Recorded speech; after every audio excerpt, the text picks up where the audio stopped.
Hey, I'm Alex Radcliffe from Board Game Co., and these are the games I'm adding to my collection in August of 2024. As always, this video series is based on the games I played the month before, so in this case, the games I played in July, and this is a complement to my video series of the games that are leaving my collection every single month, but this month has not been good. I mean, it depends how you define good. I've added a lot of games to my collection this month. It is not good. Our numbers are up in a bad way. I mean, it depends on you define as bad, I guess, but they're not. It's not good for the size of my collection. If you've been following this video series until now, this is the fourth one in the series. While I've been doing the games leave my collection since I started this channel, talking about which games I'm adding to my collection every month. This is the fourth video in that series. But let's go ahead and start with a quick recap of the games that are leaving my collection this month from my collection. Meaning, whenever I do my games leaving the collection video, it's always divided between the games that aren't really being added to my collection, but they're not technically leaving, they just went over there, and then the games that are actually leaving my collection.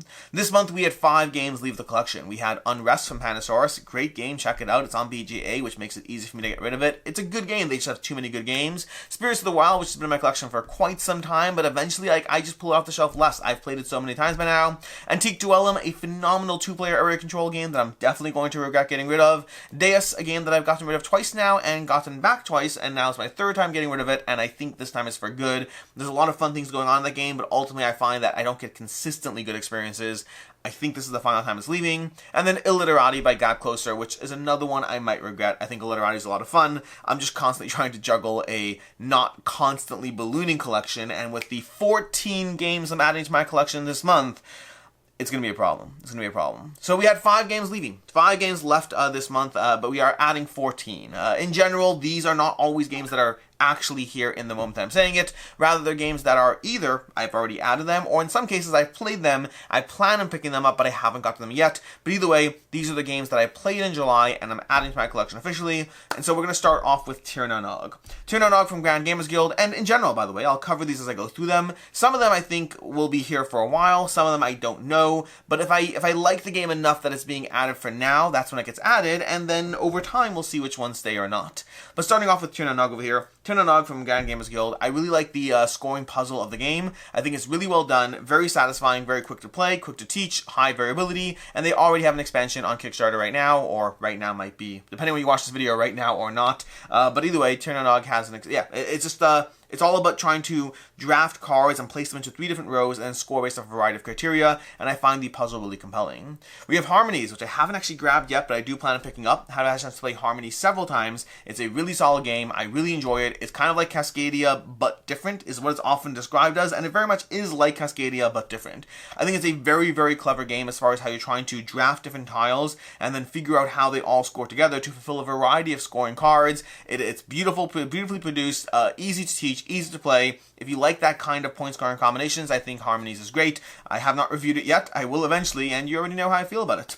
We have Faraway. Faraway from Panasaurus over here. As much as we have, Unrest leaving, Faraway is joining, and Faraway is even better. Faraway is so much fun to play through. A really delightfully well done game of trying to slowly open draft 8 cards, add them to a preceding tableau, and then score them in reverse order. Really clever, really well done. I think it's excellent.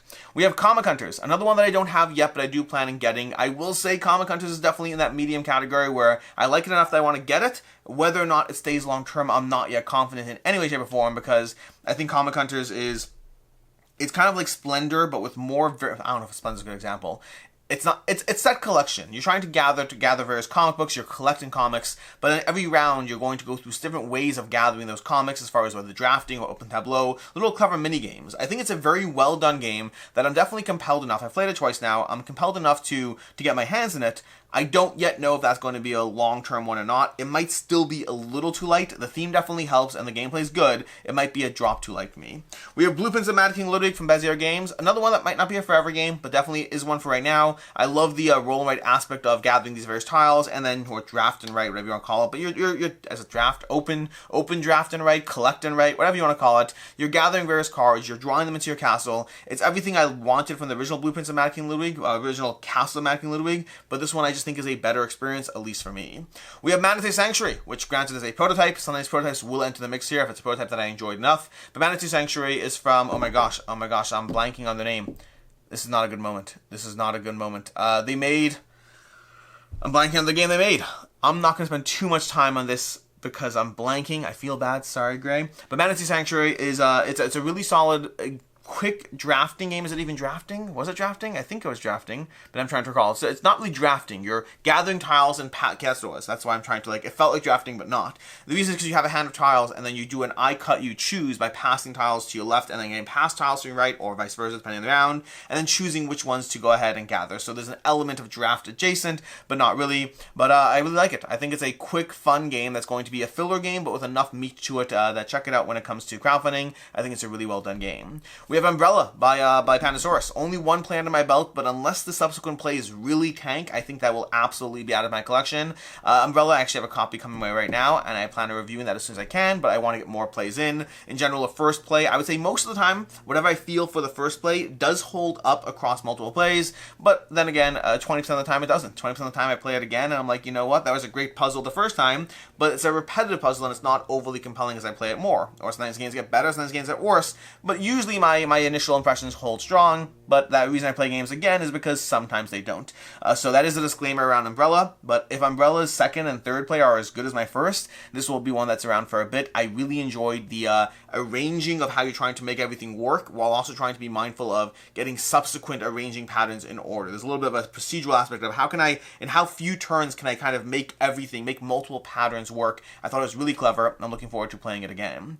We have DC Superheroes United, another prototype, but another easy win. I love the Marvel United system. DC Superheroes United did nothing to dissuade me from that. That will absolutely be added to my collection. Easy peasy, lemon squeezy. I don't know why I said that. I've never said easy peasy, lemon squeezy on camera. I don't say it in my real life either. I'm sure I've said it in my life at points. I don't know why I said easy peasy, lemon squeezy, and I feel awkward about it. We're going to move on. We also have Army of the Dead. Another CMON game over here. Army of the Dead. Did not anticipate this one being added, and I don't think it's a forever game, to be clear. I could be wrong. I don't know. But I did like this version of Zombicide enough that I want to play through at least a bunch of the scenarios. Maybe all, maybe not. I don't know. But for right now, Army of the Dead got a spot because it was really well done. For a standalone Zombicide game, it added enough new, interesting things that I like it. I do not think it will have long-term longevity because I don't think it has the variety that my other Zombicide games have, and so I'm going to be pulled in by that variety over time. But at least for the right now, Army of the Dead is here because I'm going to continue playing it. It might be here in a year, it might be gone in 6 months, it might be gone in 18 months. It will almost certainly be gone one day. But for right now, Army of the Dead gets a spot on the shelf because I want to play through. I really like the sleeper mechanic. I like a bunch of things they did. They did a bunch of things in this game that are really, really well done. Kudos to them for a good standalone Zombicide game. We also have Wild Gardens. Wild Gardens over here from Rose Gauntlet. I still haven't played this one competitively, but I like the solo enough that I'm going to go through all those 7 solo modes. I think there's 7 solo modes. And competitively, I don't yet know. It might be a little too light for me competitively. I'm not yet sure. But Wild Gardens is a simple move and gather kind of game. You're basically foraging. You're foraging ingredients and then trying to build recipes and then trying to fulfill customers and whatnot. It's a very simple, straightforward game, but it's beautifully produced. It has a great solo mode that gives a bit of a story to it, so it's a different experience when you play it solo. I want to play it competitively as well. That's why you haven't seen a review on the channel yet, because I want to get more experience with the game before I actually, well, give an opinion on it. But as of right now, I definitely enjoy the solo mode enough that I'm going to get through those solo experiences, and then from there we'll see. So it might be a long-term game. I know that the Keystone North America I really love, but it might be a short-term game. I just don't know yet, and time will tell. We have Seers Catalog. Seers Catalog, small box game from Bezier, designed by Taylor from Taylor's Trick Taking Tables. I think Seers Catalog is an excellent shedding game with a unique mechanic in the sense that you are shedding, but you don't want to fully shed your hand. There's a weird puzzle of trying to shed enough that you score points, but not so much that you score no points. So you're really trying to figure out that balance there. Beautifully, I actually don't like the theme or the art at all, but beautifully designed as far as the game design. It's such a clever, well-done game that is incredibly satisfying. If you like shedding games at all, I really recommend checking out Seers Catalog. It's probably one of my new favorite shedding games because of the twist they have on it. So, Seers Catalog, definitely check that one out if you have a chance.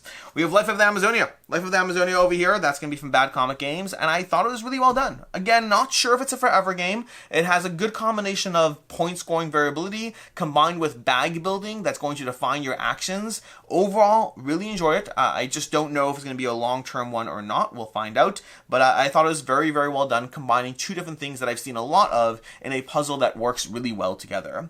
Then there's going to be Next Station Paris. Next Station Paris is part of the Next Station series of games. I'm actually going to have a review of all 3 of them as I go through them all. But I thought Next Station Paris was another good addition to the series. I think I've played all of them by now, but I don't know if I've played all the modules. They all come with little modules, so I've played all the base games, some of the modules, both the modules for Next Station Paris, but either way, we'll have a full roundup review of all three of them at some point on the channel. But right now, Next Station Paris is just another one in that series that's being added to my shelf because it's a cute little game of trying to build connections, and it's fast and rewarding. It's available to try on Board Game Arena if you want to check it out there, but I think it's a great game and worth looking into.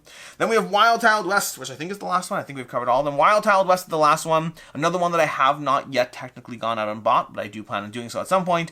I had a chance to play Wild Tiled West, and I really enjoyed it. I thought it was a very, very solid polyomino game of trying to figure out how to place these tiles on your board while taking into account a variety of different things. I think it's got a good degree of different ways to approach the game. Again, not yet sure if it's a forever game. I could see this one getting a little, like, so far I have 2 plays in my belt right now. As I get to play it more, why not eventually review it on the channel, I'm sure. But Wild Tiled West is one that I don't yet know if there's enough gameplay there for me to care about it 3 years from now, but I still want to explore more within the system and see more what the game has. Beautifully produced, quick and simple gameplay, not overly taxing as far as the rules, but with a lot going on to push you in different directions as you play. And you always feel you can get a little bit more done than you can, which is always tough. I wish you could get a little. I wish you can get like 10% more done in the game. You never want to get everything done because that loses some of the appeal of playing it again, but I do want to get a bit more done when I play Wild Tiled West, and so that is another one that's going to be added to my collection.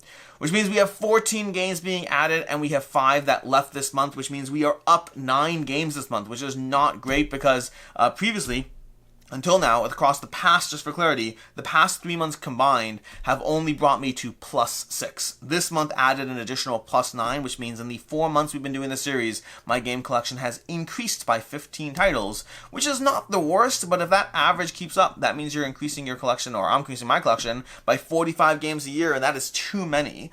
Fortunately, I don't think that average will keep up. We'll see how it goes. In general, I still turn around a lot of things. Games leave, games come in, but I just can't. I can't add 45 games a year to my collection. That would quickly become unsustainable 4 or 5 years in the future. But anyways, that's where we are for the games being added to the collection the month of August. The biggest month we've had by far. It's just been a good month for games I've been playing, and that is what it is, unfortunately. It's just, or fortunately. It depends how you count it. Like, the tricky part is, like, I love loving games because that's why I'm in this hobby. I play things because I want those experiences.